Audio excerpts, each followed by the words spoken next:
When you play the Game of Thrones, Subscribe and like. you die. There is no middle ground. Welcome back to the Grease Goblins YouTube channel. Today's video, we're going to be talking about why did specifically Catelyn free Jamie in the end of A Clash of Kings.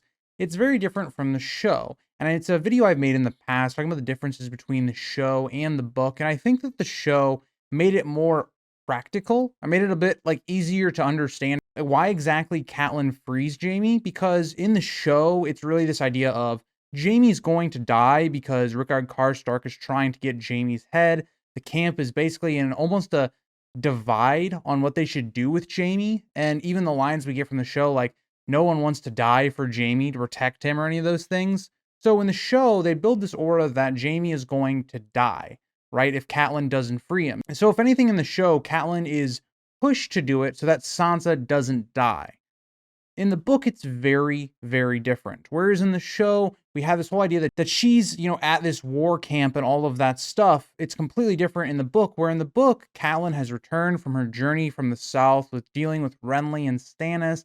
She comes back up to Riverrun with Brienne and all of that stuff. And so Catelyn is really now in a spot where she's reflecting. She's our POV into Edmure and his battle with Tywin and the Lannisters trying to cross and all of that stuff. And so Catelyn is put into a passive position. She's not acting anymore.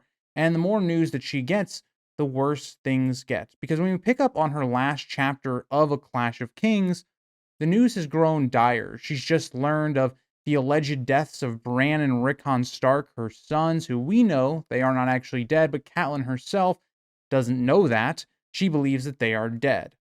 So already her youngest sons are dead, which is a terrible thing that a mother should have to go through. And so already she's contemplating, her family. She's lost her husband. She's lost both of her sons. Arya and Sansa are alleged captives in King's Landing, but even Catelyn in her last chapter in A Clash of Kings comes to the realization Arya is also probably dead. So in Catelyn's mind, she really only has two kids left. Robb, who's in an open rebellion, is a declared king and could die in a battle any day.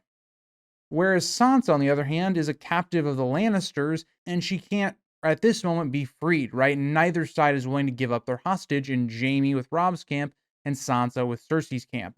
So, right now, you're in a really bad situation in terms of the family. Catelyn's family is completely destroyed. If you want to take a step further, her father is also dying. He doesn't really seem to know, where he is or who he is. He's losing basically his mental capacities. He is not the same person anymore, right?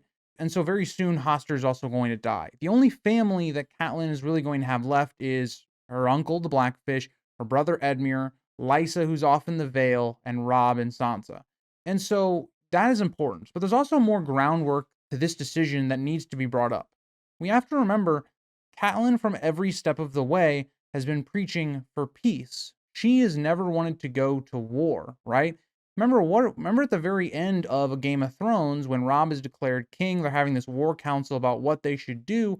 Catelyn suggests they should have peace. They should trade Jamie, who they've just gotten from the Battle of the Whispering Wood and all that stuff, for Sansa and Arya, and end it. There's no reason to continue fighting. They were trying to get, Ned and get him freed.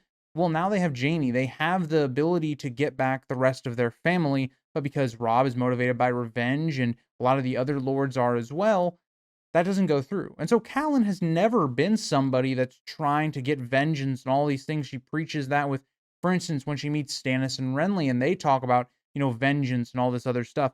Catelyn is our look into somebody that's not vengeful, but just wants her family back. And so that's something that's deeply needs to be considered for her decision at the end of A Clash of Kings, where, as before, things weren't going wrong, right? It was going pretty well for the Starks. But now Winterfell has been taken. The Greyjoys have invaded the north. Robb at this point is in the west, and, the war is not necessarily going the best. The Battle of Blackwater hasn't happened yet. So it still is looking solid if Stannis can take King's Landing. But even then, Catelyn and Stannis are not friends. Catelyn, saw Renly die and she blames it on Stannis. Some sort of shade killed him. So what if Stannis did that to Robb? So a lot of things are not going well. right? And also, you got to be thinking in the back of your mind, what's going to happen to Sansa when Stannis takes the castle? There's a lot of stuff there. And so if you're Catelyn, you're already, by the time you get to the end of Clash of Kings, you're already in a really bad mental state. You're maybe not thinking as clearly as you would because of the grief and the emotional state that Catelyn finds herself in, which has always been Catelyn's battle. Everything that revolves around the character of Catelyn is about the battle between logic and emotion. And it gets in the way all of the time. Sometimes she uses really great logic skills like she does with Catelyn and Renly, and other times she's more emotional. Think about when she captures Tyrion in book 1. That is basically an emotional choice because she believes that Tyrion sent this cat's paw to kill Bran. And she has really not a lot of proof of that. She wants to capture him to basically make him see justice and all that stuff. And it's not a wise decision because it starts a war, right?